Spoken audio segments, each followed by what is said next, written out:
আমরা এই জন্য আল্লাহ শুকরিয়া আদায় করি যে আল্লাহ তাআলা আমাদেরকে তার পছন্দের বিষয়গুলো, কেমন মানুষকে তিনি পছন্দ করেন, সেটা তার কালামের মাধ্যমে, তার হাবিবের মাধ্যমে আমাদেরকে জানিয়ে দিয়েছেন। আলহামদুলিল্লাহ।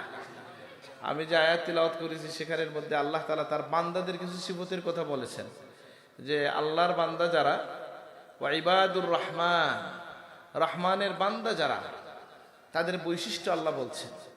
আল্লাহর বান্দা হওয়াটা কেমন? বলে মানুষের মধ্যে সবচেয়ে বড় সৌভাগ্যবান সেই যে আল্লাহর বান্দা হিসাবে স্বীকৃতি লাভ করেছে। আলহামদুলিল্লাহ।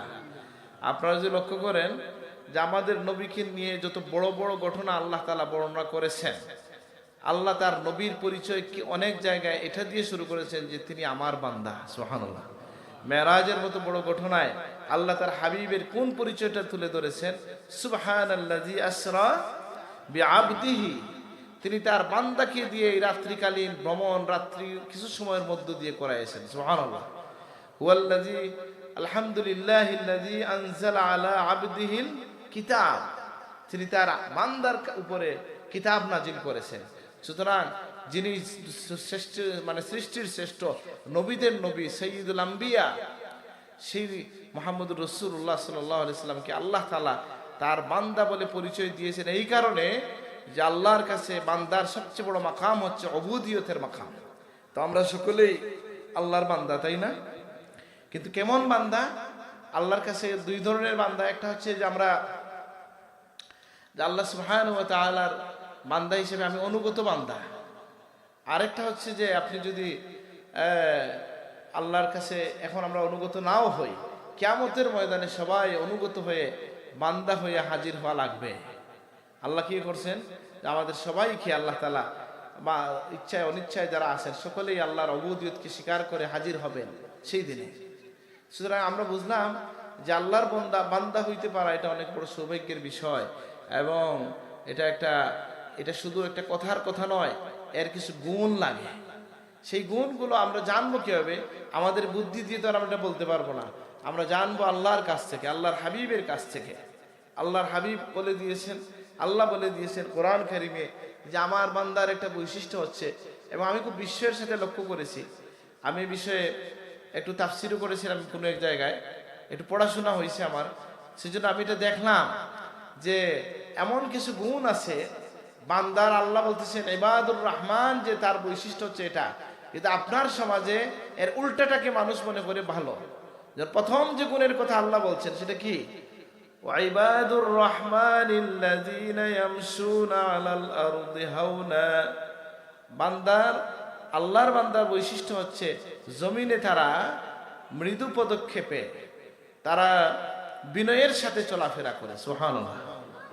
আপনার সমাজে কিন্তু আমি আসলে এত মাইক নিয়ে বয়া, এত ক্যামেরাও আমি কম দেখছি আর কি। যাই হোক, অসুবিধা নেই, এই জন্য বেশি ক্যামেরা দেখলে আর বাধাও দেই না। অনেকজন দূর দূরান্ত থেকে আসছে, কথা বলতে একটু বিব্রত হই আর কি। যাই হোক, তা আমি যেটা বলছিলাম যে আল্লাহর বান্দাদের বৈশিষ্ট্যের মধ্যে এমন কিছু বৈশিষ্ট্য আপনি কোরআন কারিমে পাবেন, যে বৈশিষ্ট্যের কথা আপনি দেখবেন যে আপনার সমাজে এই কথাগুলো উল্টাভাবে আমরা বুঝি। যে আপনি বেটাটা মনে করেন কারে? বলে যে লোক অহংকারের সাথে চলাফেরা করে, আর যে লোক বিনয়ের সাথে চলাফেরা করেন, আপনার কাছে তিনি মাটির মানুষ, হিসাবের মানুষ না, কিন্তু আল্লাহ বলেন আমার কাছে সে হিসাবের মানুষ। সুবহানাল্লাহ। হ্যাঁ, এই জন্য রাসূলুল্লাহর এখানে হাদিস আছে, রুব্বা আশআস আকবার মাতরুদুন ফিল আবওয়াব লাউ আকসামা আলাল্লাহ লা আবাররাহ। এই যে অনেক দুলদূষিত মলিন পোশাকের বান্দা আছে, যে কিনা দুয়ারে দুয়ারে বিতাড়িত হয়, কিন্তু সে যদি আল্লাহর উপর দাবি করে কিছু বলে, আল্লাহ তাকে কবুল করে নেন। সুবহানাল্লাহ। তো সেজন্য আল্লাহ বলতেছেন ওয়াইবাদুর রহমানিল্লাযীনা ইয়ামশুনা আলাল আরদি হাওনা। অন্য জায়গায় আল্লাহ বলেন কি? যে ওয়ালা তামশি ফিল আরদি মারাহা ইন্নাকা লান তাখরিকাল আরদা ওয়া লান তাবলুগাল জিবালা তুলা। অহংকার বশত জমিনে চলবা না, তুমি জমিনকে বিদীর্ণ করতে পারবা না, তুমি তোমার পাহাড়ের চেয়ে মাথা উঁচু করতে পারবা না। তাইলে বোঝা গেল তুমি যত অহংকার করেই চলো, এটা তোমার ক্ষতি করতেছে, আল্লাহর সৃষ্টির কোনো ক্ষতি করে না। আর আল্লাহর অনেক সৃষ্টি তোমার চেয়ে বড়, লম্বা, সম্মানী আসে, কিন্তু তুমি নিজে নিজের ক্ষতি করতেছো। এই জন্য অহংকার কার ক্ষতি করে বেশি? বলে যিনি অহংকার করেন তার ক্ষতি করে। অহংকারী ভয় হয়ে না হাঁটা, এটা হচ্ছে মুমিনের বৈশিষ্ট্য। আল্লাহ আমাদেরকে তৌফিক দান করুন, আমিন। এখন এই আমরা দেখবেন, আপনি এই হাঁটার ভঙ্গিটা কোথায় পাবেন? বলে প্রিয় নবী সাল্লাল্লাহু আলাইহি ওয়াসাল্লাম কিভাবে হাঁটতেন? বলে আল্লাহ নবী যখন হাঁটতেন তখন বিনয়ের সাথে ক্ষিপ্র গতিতে এদিক সেদিক না তাকাইয়া হাঁটতেন, এবং মনে হতো যেন উপর থেকে নিচের দিকে তিনি নামতেছেন। সুবহানাল্লাহ। তো এটা কি বুক ফেলে এভাবে হাঁটা সম্ভব না? এই জন্য আমার দাদা সাহেব এটা বলতেন যে ডাকনা দাঁড়ায় দাঁড়ায় যারা হাঁটে তার পতন অনিবার্য। বলছেন না অনেকবার? এইটা অহংকার করা যাবে না, অহংকারী পদক্ষেপে হাঁটাও যাবে না। বান্দা আল্লাহর বান্দা হওয়ার জন্য, রহমানের বান্দার বৈশিষ্ট্য হচ্ছে ইয়ামশুনা আলাল আরদি হাওনা ওয়া ইযা খাতাবাহুমুল জাহিলুনা ক্বালু সালামা। আর জাহেল যদি তাকে কি করে, তার সাথে কথা বলে, অজ্ঞ লোক, নির্বোধ লোক যদি তার সাথে কথা বলে, সে তার সাথে সন্ধি করে শান্তির পথ খুঁজে সটকে পড়ে। এখানের মধ্যে ওলামায়ে কেরাম অনেক ব্যাখ্যা দিয়েছেন। তাফসিরে আল মাওয়ারদির মধ্যে দেখেছি কেউ বলছেন যে কেউ যদি কোনো কাফেরের সাথে কুতর্কে যাবে না, সে তাকে বলবে তুমি তোমার মতো থাকো, আমি আমার মতো আছি। মুসলমানের মধ্যে অনেক নির্বুধ আছে যে কিনা তর্ক বিতর্ক করে, সময় নষ্ট করে, অহংকারী কথা বলে। এবং এই যে এখন আমাদের সামনে একটা সময় আসতেছে নি ফেব্রুয়ারিতে, আরে বাবা এখানে তো কথা লড়াই হবে কিনা? আরে বাবা ফার্স্ট তো শেষে একজন দুইজনই করবো না কিনা? কিন্তু এর আগে মাথা গরম হইবে, চায়ের পাতা গরম হইব, কাফ গরম হইব, মাথা ফাটাফাটি হইতে পারে, কোথা থেকে কোথায় চলে যাবে। কেন এটা? বলে এই নির্বুদ্ধতা করা যাবে না। আমরা নির্বুদ্ধিতার পরিচয় দিব না। যে আমরা কেউ যদি আপনার সাথে নির্বুদ্ধের আচরণ করে, আল্লাহ বলতেছেন আমার বান্দার বৈশিষ্ট্য হচ্ছে ক্বালু সালামা, সে সালামের পথ, শান্তির পথ অন্বেষণ করে। অনেক মানুষ কথায় বড় হতে চায়, আছে না অনেক সময়?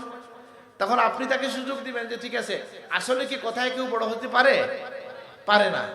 সুতরাং আমরাও সেই পথ নিব, কাজে বড় হওয়ার চেষ্টা করব। আর আসলে কাজে বড় হওয়ার চেষ্টা বলতেও কিছু নাই। এই দুনিয়ায় আপনি কি চাইবেন? আপনার তো চাওয়ার জায়গা হচ্ছে আখিরাত, তাই না? বুঝেন না কথাটা? বলে ঠিক আছে আমি 10 বছর এমন একটা কাজ করব, তারপরে এমনি দুনিয়ার সব লোক আমাকে চিনবে। এটা হইতে পারে আপনার মনে, এবং চিনতেও পারে, কিন্তু মুমিনের জন্য এটাও উত্তম পন্থা নয়। মুমিনের কাজ হবে 10 বছর নয়, ওয়াবুদ রাব্বাকা হাত্তা ইয়াতিয়াকাল ইয়াকিন, মৃত্যু পর্যন্ত ইবাদত করে যাও, আল্লাহর গোলামি করে যাও। আর ফল পাওয়ার জায়গা কোথায়? লাহুমুদ দুনিয়া ওয়া লানাল আখিরাহ। যারা অবিশ্বাসী তাদের জন্য হচ্ছে দুনিয়া, আমাদের জন্য হচ্ছে আখিরাত। সুবহানাল্লাহ। তখন দেখবেন এই কথাগুলো আমি আমাকেও বলতেছি, আপনাদেরকেও বলতেছি, যে অনেক সময় দেখবেন আপনি অনেক ভালো কাজ করছেন, ভালো কাজ করে আপনি আবার বিতর্কের জন্ম দেন, নিজেকে কষ্ট দেন, বলেন এত করলাম, কেউ আমাকে ধন্যবাদ দিল না, কেউ তো আমাকে চিনল না, আমি এত ভালো মানুষ। ঠিক আছে না? বলে এই জায়গায় আপনি আবার আমি আমার আমালকে নষ্ট করে ফেললাম। আবার আপনি নিজে থেকে বলতে শুরু করে পাতলা হয়ে যেতে পারেন। আমি যদি আল্লাহর উদ্দেশ্যে কাজ করি, মুখলিসিন আলাহুদ্দিন যদি হয় আমার কাজগুলো, আল্লাহর দিনের জন্য, আল্লাহর জন্য খালিসভাবে কাজ করতে পারি, তাহলে আল্লাহ চাইলে নামই বানাবেন, আল্লাহ চাইলে নাম না দিবেন, কিন্তু আমার তো পরকালীন জীবন এর নিশ্চয়তা পেয়ে যাচ্ছি, আলহামদুলিল্লাহ। এই জন্য আমরা এই কথায় বড় হতে যাব না, জাহেলি আচরণ করব না। এখানে তাফসিরগুলোতে আসছে কাফেরের কথা, নির্বুধ মুসলমানের মধ্যে নির্বুধ যদি কেউ আপনার সাথে তর্ক জুড়তে চায়, তাহলে তর্ক তো একজন শেষ করতে হবে। আর তর্ক না শেষ করলে একসময় হাতাহাতি কুস্তি হইয়া রক্তারক্তি হয়ে যাবে নাকি?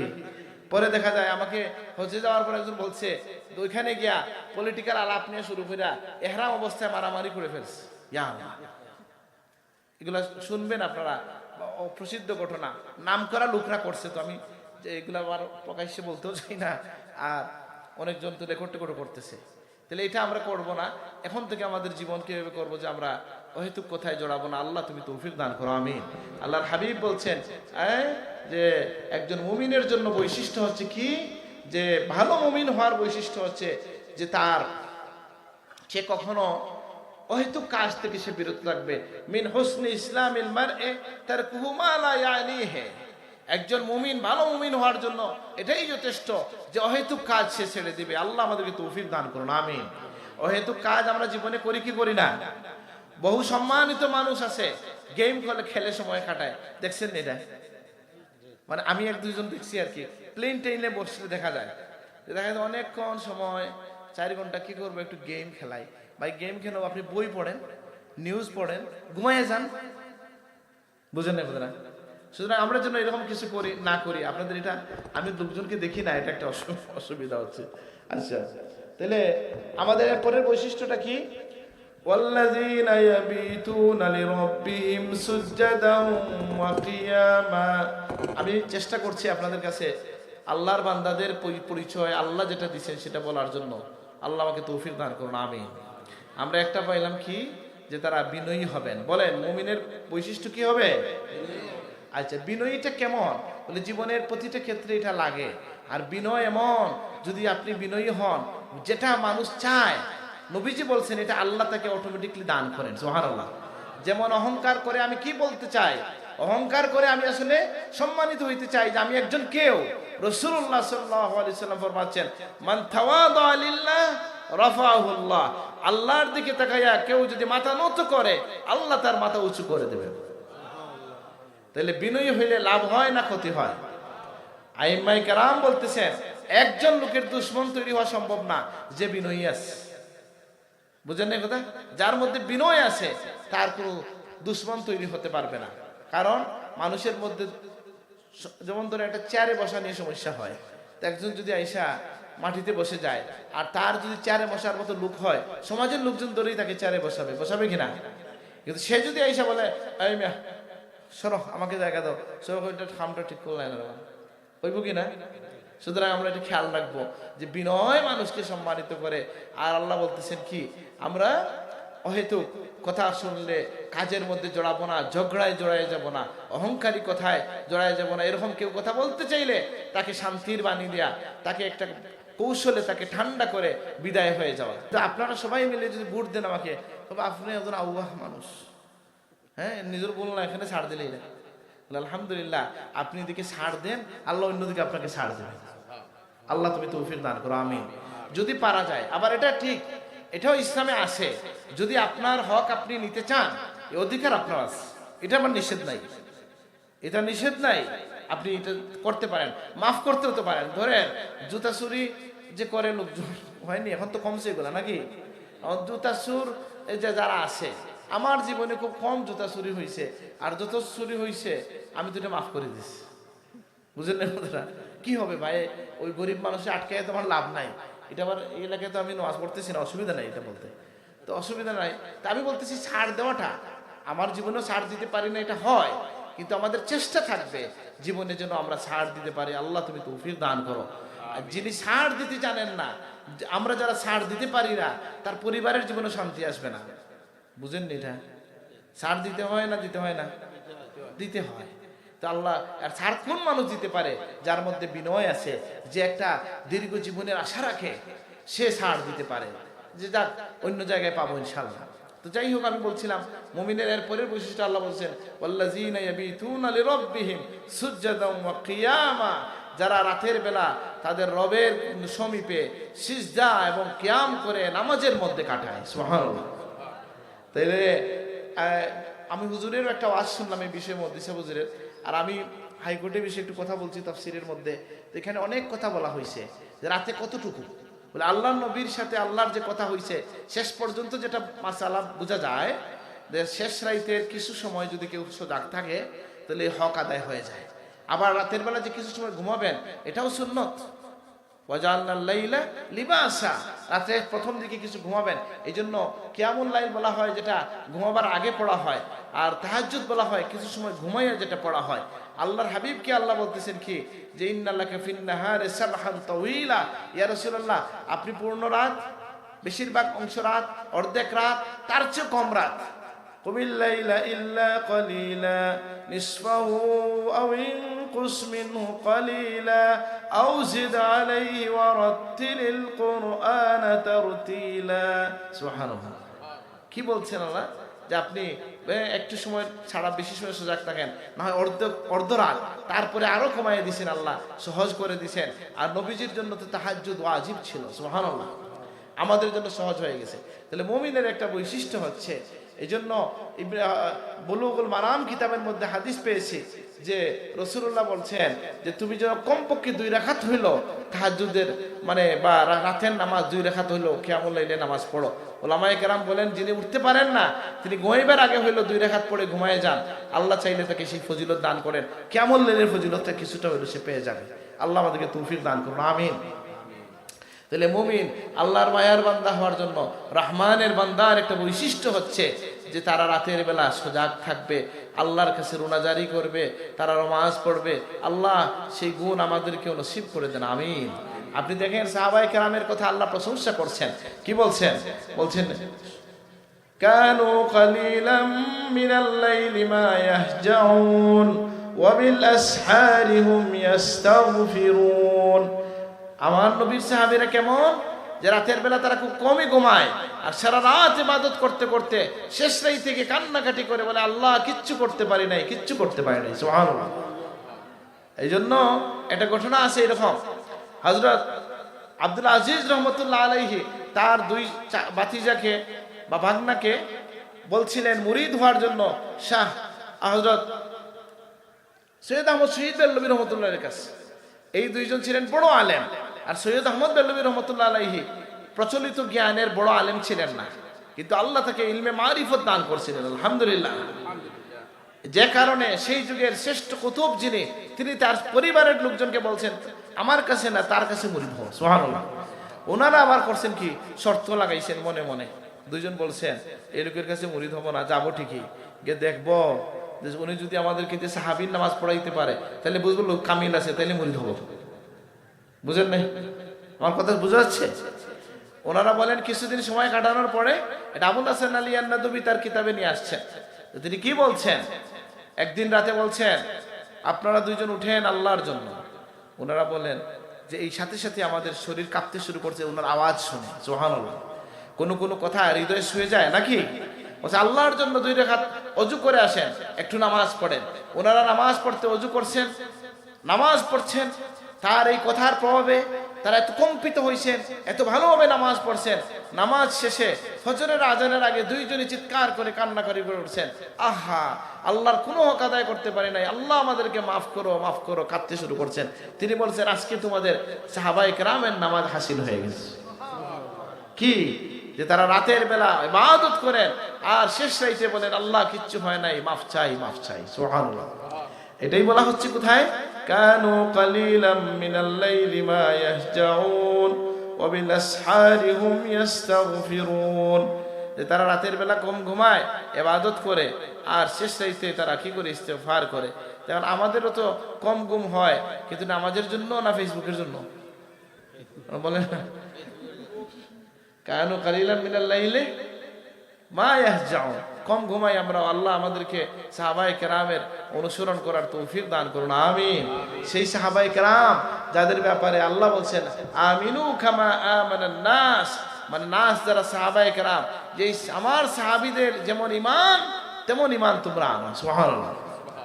এই আয়াত থেকে আহলুস সুন্নাত ওয়াল জামাত রাসূলুল্লাহর সাহাবীদেরকে সত্যের মাপকাঠি বলেন, যেটা নিয়ে অনেক বিতর্ক ইদানিং কালে অনেকে করে থাকে। যাই হোক, এটা আমার আজকে আলোচনার বিষয় না। তাহলে কি আমরা বুঝলাম? যে মুমিনের আরেকটা বৈশিষ্ট্য হচ্ছে তারা কি করবে? যে তারা রাতের বেলা কান্নাকাটি করবে, দোয়া করবে। আর কি মুমিনের একটা বৈশিষ্ট্য হচ্ছে তারা বেশি বেশি দোয়া করবে। এবং এখানেই 2 বার আল্লাহ তাআলা দোয়ার কথা নিয়ে আসছেন। কি?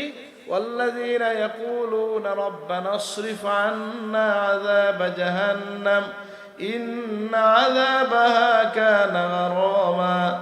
যারা বলবে আল্লাহ আমাদের থেকে আপনার জাহান্নামের আযাবটা কি করেন?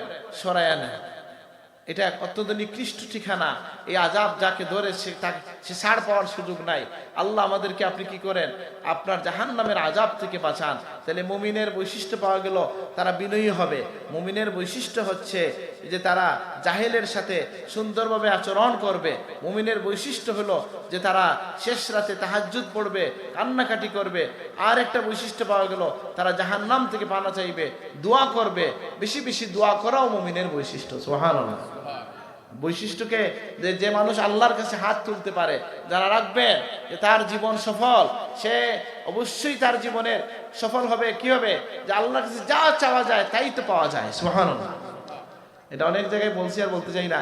দোয়া কবুলের পদ্ধতি কি বলে তিনটা। একটা হচ্ছে আল্লাহ সাথে সাথে দেন, আর না হয় সময় মতো দেন, অথবা আল্লাহ আখেরাতে বান্দা যখন আটকে যায় সেই সময় এই দোয়াকে আমলনামার মধ্যে ইবাদত হিসাবে দিয়া, কারণ দোয়া হুয়াল ইবাদা, দোয়া নিজেই একটা ইবাদত। এই কারণে তার আমলনামার পাল্লাকে ভারী বানাই আল্লাহ তাকে জান্নাতে দিয়ে দেন। আল্লাহ আমাদেরকে তৌফিক দান করুন, আল্লাহর কাছে যেন আমরা হাত তুলতে পারি, আমিন। একই কথা তো বারবার মনে পড়ে, কোথাও বলছি, আমার ছাত্রদেরকে বলছি, আমার কাছাকাছি ইউনিভার্সিটির কাছাকাছি একটা সাইকোথেরাপি সেন্টার আছে। সাইকোথেরাপি কি আমি বুঝি না আসলে খুব একটা, ওইটা আমাদের খুব আমার ডিপার্টমেন্টের কাছে অনেক লোকজন আসে। আমার সাথে একদিন একটা ছেলে আসছে দেখা করার, বললো যে আমি আপনার কাছে আসছি, আমার বাড়ি আপনাদের এই সমস্ত এলাকায় কোথাও, নামটার মনে নাই, আমি চিনিও না তাকে। সে বলছে আমি আসছি সাইকোথেরাপি সেন্টারে, কয়েকদিন থেকে আসা যাওয়া করতেছি, আর আপনি যেখানে আসেন এটা জানি, জন্য খুঁজে আপনার কাছেও আসছি। বলে কি বিষয়? বলে আমার মধ্যে হতাশা কাজ করে, আর কি বলে জীবনের কোনো অর্থ খুঁজে পাই না, এই জন্য আমি আত্মহত্যার চিন্তা করতেছি। এই জন্য আমার পরিবার তাকে কি করছে, আমাদেরকে আমার পরিবার, এটা কোরআন শরীফ থাকলে কেউ আমাকে দিয়েন মাহবুব সাহেব, সূরা ফুরকানের আয়াত বের করে যদি পারেন দিয়েন আর কি, যদি সুযোগ থাকে। যাই হোক, যেটা বলছিলাম যে আমাকে এটা সে বললো, আমি বললাম তাহলে তুমি সাইকোথেরাপিতে যে আসো, তারা কি করলো তোমাকে, কি চিকিৎসা দিল? দেখেন কি হয়, দোয়া এখান থেকে বুঝবে। কি বলছে? হ্যাঁ বের করতে পারেন, সূরা ফুরকান বের করেন। কি বলছে? বলছে যে তোমার জীবনের যা কথাবার্তা আছে, দুঃখ আছে, বলো, আমরা লিখে ফেলবো। আমার কথা বুঝছি না? বলে কেন এই কথা? সাইকোথেরাপির এই পদ্ধতি কেন ভাই? বলে কেউ যদি তার মনের দুঃখ ব্যথা প্রকাশ করে ফেলে তাহলে দিলটা হালকা হয়। আমি তাকে বললাম তুমি মানুষের দুয়ারে দুয়ারে লেখাইয়া লাভ কি, ঊর্ধ্ব জগতে আল্লাহর কাছে বলতে থাকো। বুঝেন কথা? কেউ যদি দোয়া করে তাহলে তার মনের হৃদয়ের আকুলি বিকুলি বলা হয়ে যায় কিনা? আর এখনকার মনোবিজ্ঞানীরা বলতেছে কেউ যদি মনের কথাগুলো বলে ফেলে তাহলে মন হালকা হয়, এতে তার অশান্তি, তার যে হতাশা, ফ্রাস্ট্রেশন, এটা দূর হয়ে যায়। সুবহানাল্লাহ। তাহলে এই দোয়া আপনাকে কি দিচ্ছে? বলে এই দোয়ার মধ্য দিয়া যেমন আপনি ইবাদতের সওয়াব পাচ্ছেন, যা চাইতেছেন তা পাইতেছেন, আবার সাথে সাথে আপনার মনোজাগতিকভাবে আপনি সুস্থ থাকতেছেন। আলহামদুলিল্লাহ। আল্লাহ আমাদেরকে আল্লাহর কাছে দোয়া করার তৌফিক দান করুন, আমিন। অনেক সময় আছে যে আমরা অনেক মানুষ আমরা এরকম আছি যে মনে করতে পারি না বিগত কোন দিন আল্লাহর কাছে কান্নাকাটি করছি, এরকম লোক নাই? আল্লাহ মাফ করুক। আল্লাহ আমরা যেন সেই দলে সামিল না হই যে আপনি তখন আস্তে আস্তে আমরা আল্লাহ থেকে দূরে চলে যাব, কান্নাকাটি করব। আল্লাহ বলছেন তোমরা বেশি বেশি কি করো, দোয়া করো, কান্নাকাটি করো, হাসাহাসি কম করো, এইভাবে। তো আমি আয়াতের কথা শেষ করে দিতে চাই, যদিও সব কয়টা আমি বলতে পারি নাই, সব কয়টা বলতে পারি নাই, কিন্তু আমি এই আয়াতটা পড়ে শোনাই আপনাদেরকে।